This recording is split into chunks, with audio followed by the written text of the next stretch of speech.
Okay, so picture this. It's 3 in the morning, a quiet upscale house somewhere in Sussex. It's pitch black, maybe it's raining a little. Right. And in the bed, a woman is fast asleep, totally unconscious.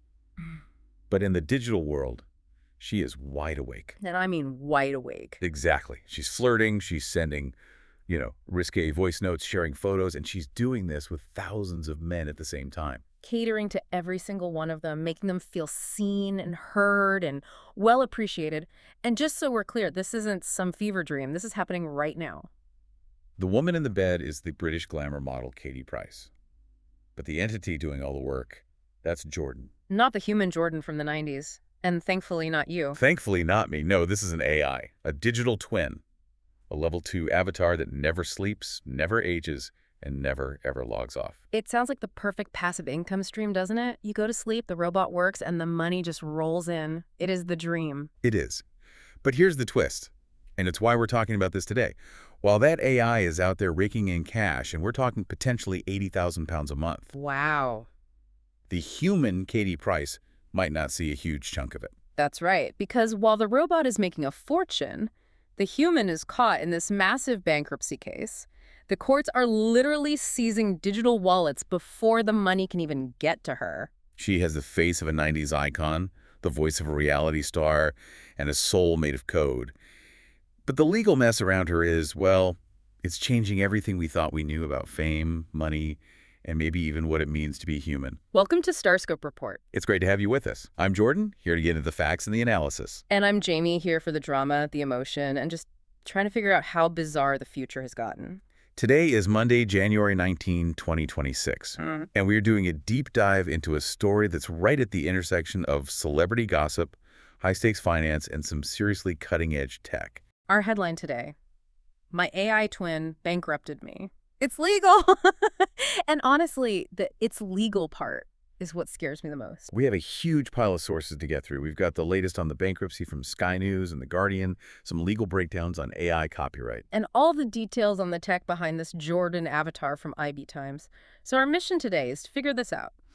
Is this AI twin a genius career-saving move or just a legal nightmare waiting to explode? Let's start with what happened just yesterday. So January 18th, the new season of Getting Filthy Rich aired on ITV. Right, with Olivia Attwood. It's all about the economics of the adult industry, which is fascinating anyway. But Katie Price completely stole the show. She dropped some absolute bombshells about this whole venture. She is effectively the first British celebrity to trademark her own AI image and launch a digital twin on a platform called OChat. And you watched the clips. What was your first reaction to seeing this thing? Honestly, I was impressed, but it gave me the ick. Massively. I get that. The CEO of OChat, a guy named Nick Young, he described it with the phrase, "I just can't shake." He called it the love child between OnlyFans and OpenAI. That's a very vivid image, and probably a sentence that gives copyright lawyers nightmares. Right, but the tech itself, it's not just some simple chatbot, is it? It's not one of those old customer service bots that gets confused. No, not at all. This is sophisticated. It's built on Meta's large language model. Yeah. But the part that really jumped out at me was how little data they needed to build it. Okay, this blew my mind. I figured she'd have to be in a studio for weeks wearing one of those mocap suits with the ping pong balls on it. Nope. She gave them 30 photos. 30. Just 30. And she recorded her voice for about 30 minutes. That was it. 30 photos. I have more photos of my cat on my phone than that. How can you build a fully functional human replica from 30 pictures? Well, this is where the tech gets at it all. Kind of amazing and also a little scary. It shows you how good these models have gotten. You feed it that small seed data set. And the model just extrapolates everything else. It learns her mannerisms, her speech patterns, her whole vibe. It basically hallucinates a personality to fill in all the gaps. So it's taking a tiny sketch and blowing it up into a 4K movie. Exactly. And the end result, at least according to the marketing, is an AI that, and I'm quoting here, remembers you, desires you, and never logs off. See, it's the remembers you part that feels like the big shift. With OnlyFans, you buy a video, you watch it, it's over. It's a broadcast. But static. But this is trying to build a relationship. It's a simulation of intimacy, a parasocial interaction on steroids. It learns your name. It remembers you had a bad day at work yesterday. And that simulation of caring, that's what they're selling. Yay. And they are charging a premium for it. There are tiers, right?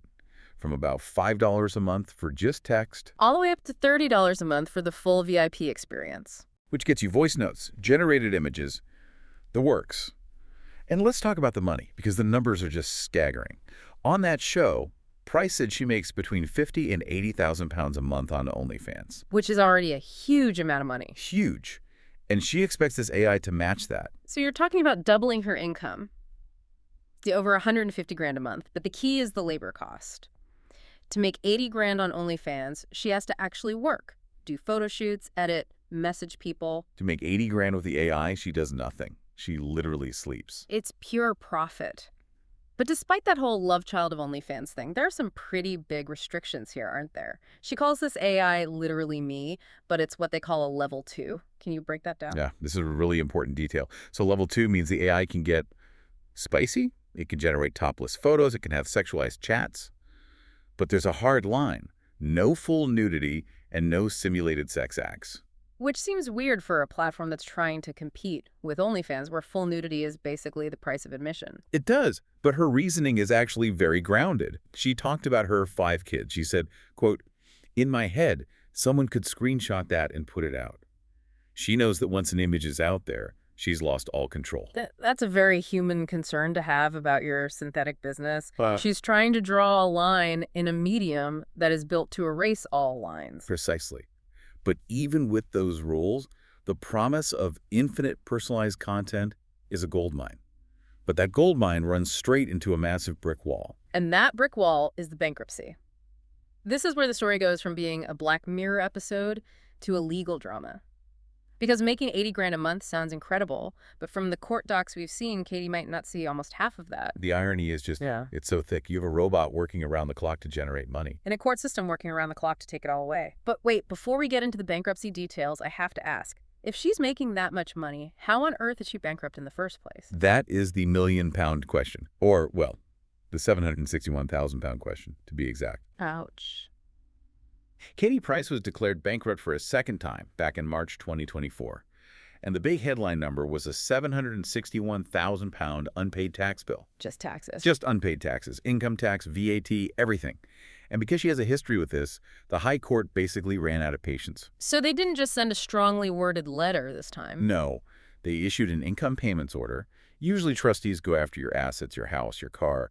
But here they went right for the source of the money. They went straight to the tap. Exactly. A judge ordered that 40% of her monthly income from OnlyFans, specifically from the parent company, Phoenix International, has to be deducted at the source for the next 3 years. Wow. So before a single pound hits her bank account, 40% of it just vanishes. Gone. Yeah. Intercepted. And it's not just OnlyFans. They went after her celebrity agency, Bankrupted, as well. Mm. The judge was really critical of her lifestyle, citing an extravagant pattern of expenditure. So the court basically said, you're making too much money to be this broke, and you're spending it too fast for us to even keep up. So they decided to catch it before she could. But there was another detail in the reporting that I found just wild. The TikTok thing. Oh, the TikTok crackdown. This is fascinating. I didn't even know you could do that. This was a landmark move, August 2024. The court suspended her TikTok income. They literally froze her wallets on the platform. Freezing a digital wallet feels very new, very cyberpunk. It's a new frontier for insolvency law. The argument was that money moves too fast through these creator wallets, tips, ad revenue. It's impossible to track. So they just got an order to shut off the tap right at the platform. It shows the legal system is finally catching up to the creator economy. They're treating a TikTok wallet the same way they'd garnish a factory worker's wages. Exactly. And it creates what we're calling this bankruptcy black hole. You have this AI twin working tirelessly, flirting, generating all this cash. And it's instantly getting sucked away to pay the tax man. And a lot of people aren't feeling too sorry for her.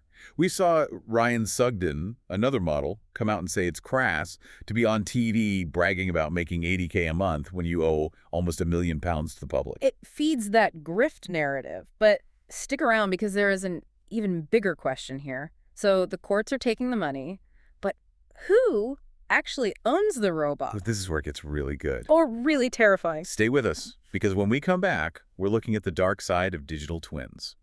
What happens when the law says you don't actually own your own AI reflection?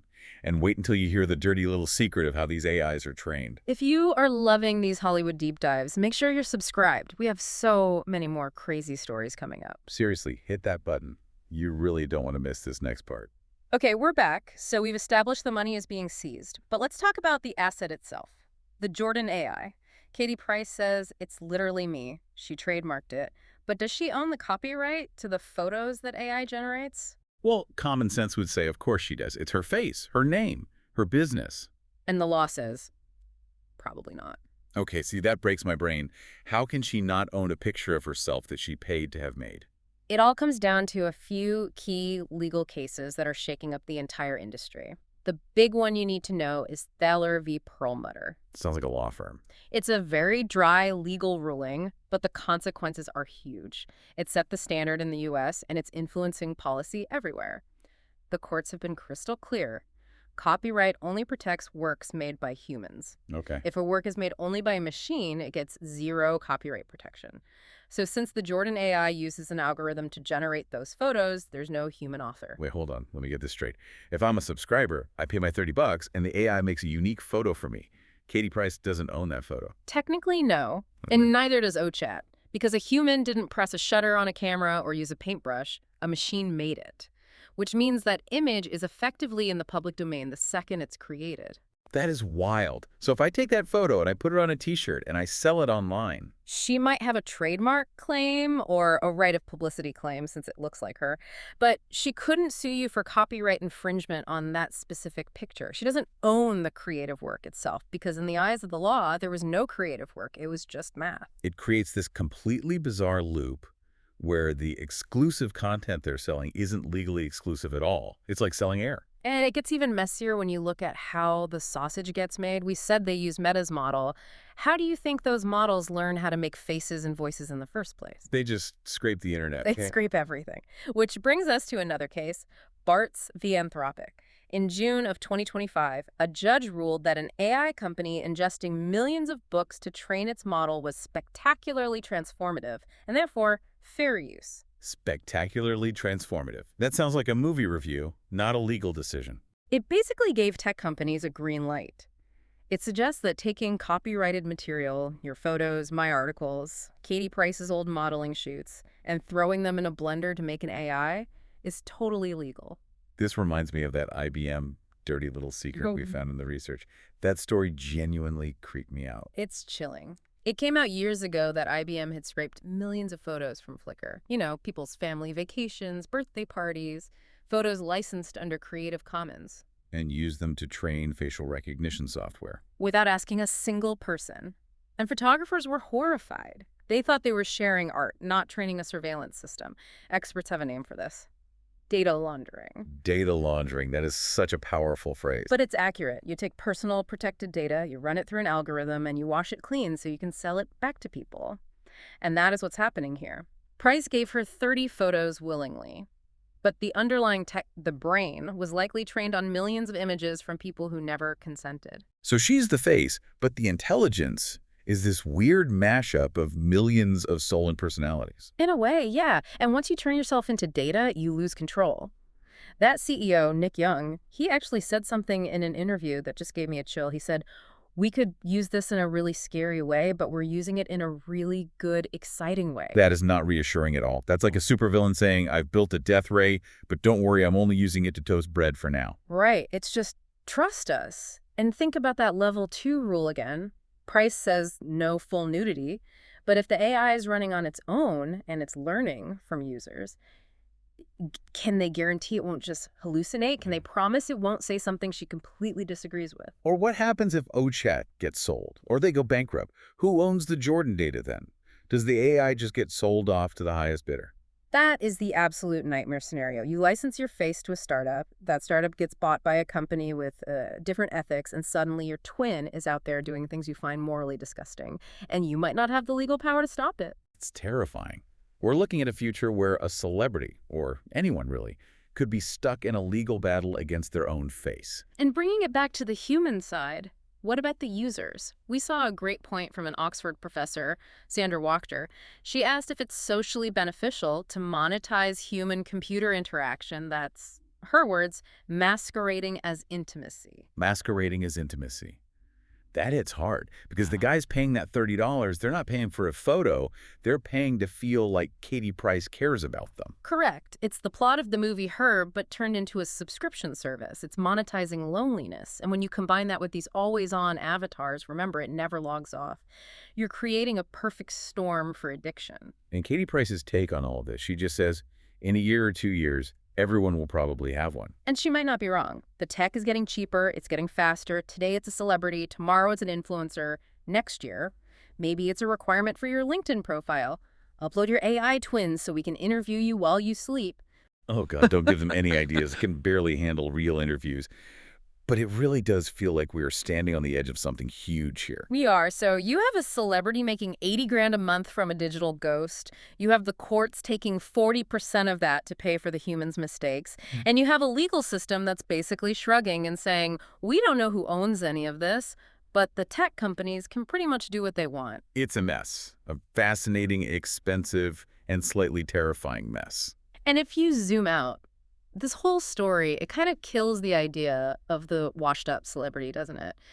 If you can license your 1990s self to work forever, do you ever really fade away? That's the ultimate question. If your AI twin can work and talk and earn money forever, do we even need the real celebrities anymore? Yeah. Or are we, the humans, just becoming the messy, expensive, bankrupt liabilities attached to our perfect digital selves? I think we might just be the liabilities. On that very cheerful note. Exactly. If you want to stay ahead of the curve on how AI is completely rewriting the rules of Hollywood, you should definitely hit that subscribe button. We track these stories so you don't have to. And trust us, the legal fights over AI are only just getting started. You won't want to miss what happens next. You've been listening to StarScope Report, where Jordan and Jamie uncover the stories shaping Hollywood, music, and pop culture. Thanks for tuning in, and don't forget to subscribe for more stories that keep the stars shining. Bye for now.